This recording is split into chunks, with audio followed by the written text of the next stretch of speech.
This next report that I'm going to talk about is the Sales by SKU report. We find that a lot of our customers use this report on a weekly basis. It's a great way just to get a report to tell you just exactly what you sold, SKU, size, and the quantities in each size for a particular period of time, like week to date. So they come in on Monday morning and want to know for the past week exactly what they've sold by SKU and sort it normally by supplier. At the top right organization, you can be at the top level or you can be at that individual store when running this report. So to get there, we're going to go to Reporting, Sales, and Sales by SKU. This brings you into the Sales by SKU report. The first thing that you're going to see is a report name. If you wanted to create and name this report, you could type in a name to the right of report name, and it would save that report once you clicked on Save Report. Or you can just leave it blank. The default output method is PDF, where you can view it in a report format. The other options are Excel and CSV. We're going to do it in PDF. There's two tabs. There's the report options and the report criteria. We're going to start with the report options. The first part is how do you want to sort the results in order of? If you click on the drop down, you can sort them in order of supplier, location, or class. Most people choose supplier. That's the one that we're going to choose in this example. The next part is what period would you like to analyze for the sales period? If you click on the drop down, you have all these options: week to date, previous week, month to date, previous month, season to date, previous season, year to date, year to last month, previous year, last number of months, last number of weeks, last number of days, selected dates, yesterday, and today. I would say the most common ones are using today, yesterday, selected dates where you can just put in the date range that you want, or week to date, previous week, month to date, previous month. In this example, I'm going to choose previous month. The next part is what fields do you want to include.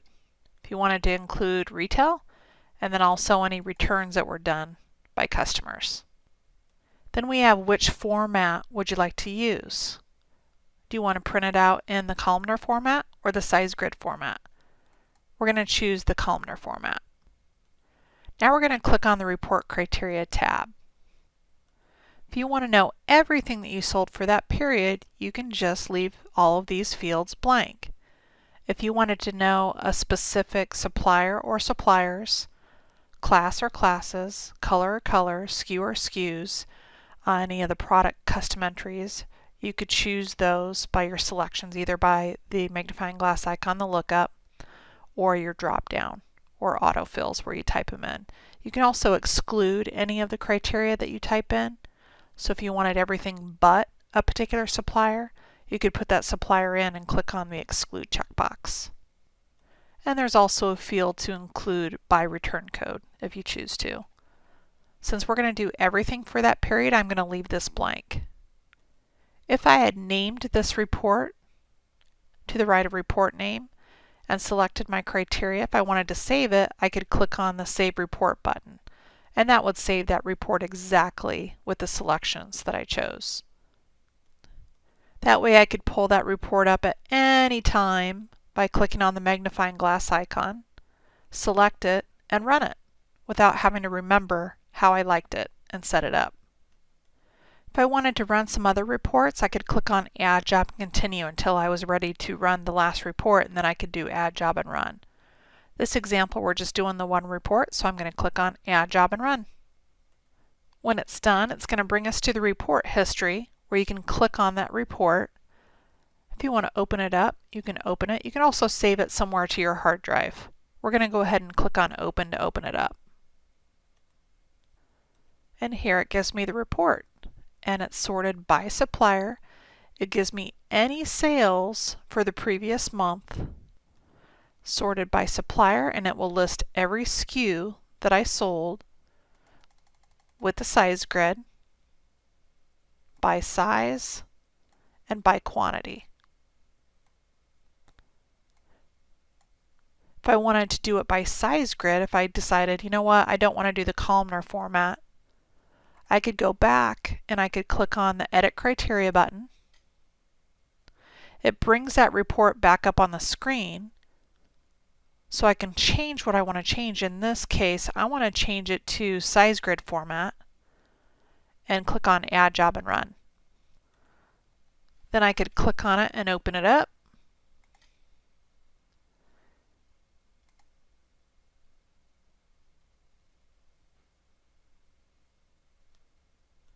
Now it gives me each SKU and it lists the size grid and it shows me exactly how many quantities in each size that I sold.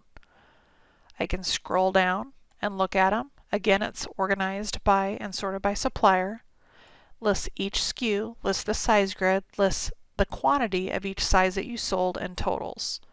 If you wanted to get to the end of the report, you could click on the button that says Last Page. That brings us to the last page. If you want to get to the first page, you can click on the button that says First Page. Or you can go page by page just by clicking on the next page. If I wanted to print this out to the printer, I could just click on the printer icon and that would print to the printer. I could also save a copy of this to the hard drive if I wanted to by clicking on Save a Copy, or if I'm searching for a particular item on this report, I could click on the search. If I wanted to export this into Excel, I could click on Edit Criteria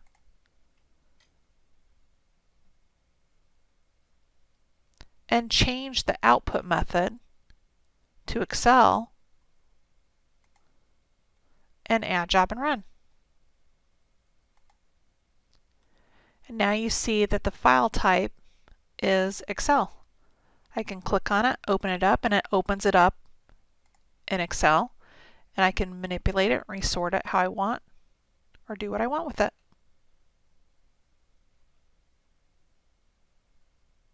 And that's how you run the Sales by SKU report.